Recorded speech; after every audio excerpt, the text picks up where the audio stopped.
Welcome back, and in this video I want to spend a few minutes giving you a quick tour of some of the features available on my learning platform.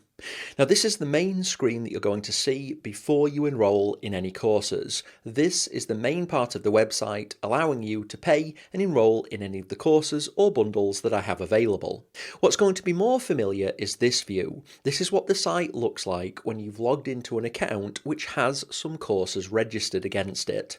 So you're going to see by default a list of any of the courses that you're enrolled into, and you can always go ahead and click on the All Products link at the top to show all available courses, including those that you haven't purchased, and you've got access to My Products, which will only show you the courses which you've paid for. Now, the My Products screen will vary depending on which courses you own. In my case, on this test account, I have access to the All the Things bundle, which means I've got access to all of the courses available on the platform. Now, before I talk about the lesson-specific features that we have available, let's quickly step through some of the general site features which you can make use of. First is the Slack community, and if I go ahead and click this, it's going to open a link to Tech Study Slack. So this is a large learning community dedicated to real skills-based learning. Now this is one of the most beneficial resources that I have available in addition to my content. This is a community which allows you to discuss important elements of the course or your progress with other students who are doing a similar learning process to you. It's full of knowledgeable individuals who've been through the process, many of whom are employed in professional positions making use of the very skills that you're attempting to learn. In addition, there are many hiring managers, recruitment personnel, team leaders, or C-level executives within IT businesses who are members of this community looking for their next IT hire. So it's a great place to help other people to refine your skills and receive any help and support that you require on your journey. Now, all of the content on the learn.cantrell.io website is tailored to real skills-based learning. So that's in-depth theory as well as practical skills.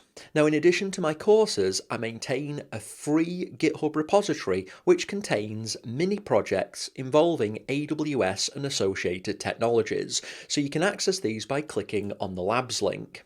Now this link contains a large number of fully featured projects as well as other demos in this space. So you can do things like implement dynamic BGP VPNs, you can implement a hybrid Active Directory, implement a true multi-site hybrid DNS architecture, experiment with Systems Manager, and there are even mini projects such as a full WordPress architecture evolution, so you can move from a monolithic application through to a fully elastic AWS architecture using database as a service, using a managed elastic file system, as well as a fully scalable front-end web server architecture. In addition to this, we have other really useful mini projects such as implementing a web identity federation application, so start to end, using other web-based identities with AWS products and services.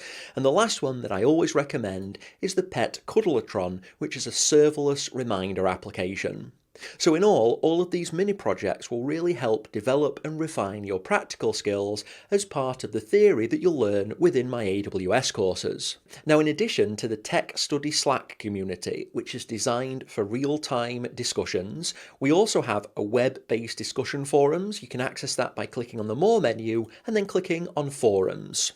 Whenever you enroll in any of my courses, you'll receive an invite, and I do recommend that you accept this invite and join these forums. This is a great place for more long-form discussions, either about my content or the wider AWS space. And there are many people who use this as an area to discuss job interviews or other technical challenges that they're experiencing within their job. Under this More drop-down menu, we also have a link to our support system. So if you do have any problems which you require formal support, you can use this to log a request. This might be for areas of the site which you're having issues accessing, it might be for bugs or other issues with the content, or if you want to upgrade to a larger bundle by paying the cost difference. So you can use this support system to interact with us in a formal way. You can also click on the More menu and then go to Roadmap to see a fully up-to-date roadmap of all of the content being worked on, as well as any estimated release dates. Under the More menu, you also have the ability to pay for the content using Bitcoin, and this is useful if you want to avoid credit card processing fees or if you're from a country which has issues with the traditional finance system. And then finally, if you are looking for any training for your business, then we have a full set of business bundles available under the Teams menu. So we have some pre-built 10, 25 and 50 license packs, as well as the ability to purchase a custom number of licenses, and if you need to do that, you can log a support ticket and give us your requirements and we'll help you the best that we can. So now let's talk about the features available when you're using the content, so when you're watching a specific video. So let's go into a course that I'm enrolled on, so the AWS Solutions Architect Associate. And when you click on this, you'll be taken to the main screen for this specific course. When you want to access a lesson, you can simply click to be taken to that lesson. So let's go ahead and access the AWS accounts, the basics. This is the screen that you're going to see if you're watching a specific video. So you'll see the video window is front and center, and down at the bottom here, you'll have access to some controls. So you can play and pause the video. You can skip through to a specific part of the video, and you'll see at the bottom here that we do have full captioning on all these videos. And these captions are generated by humans, so they include full sentence structure and are regularly checked for accuracy.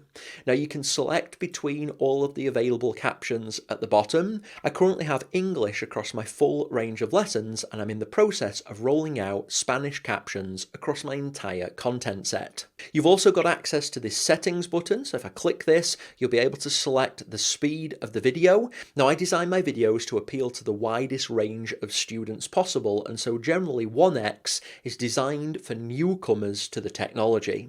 If you don't have English as a first language, then you can slow down the video, and if you have more experience and want to consume the content faster, then you've got the option of increasing the speed all the way through to 2x, which I refer to as chipmunk speed because that's how I sound. Now in addition to that, you also have the settings menu at the top left where you can control site-wide options.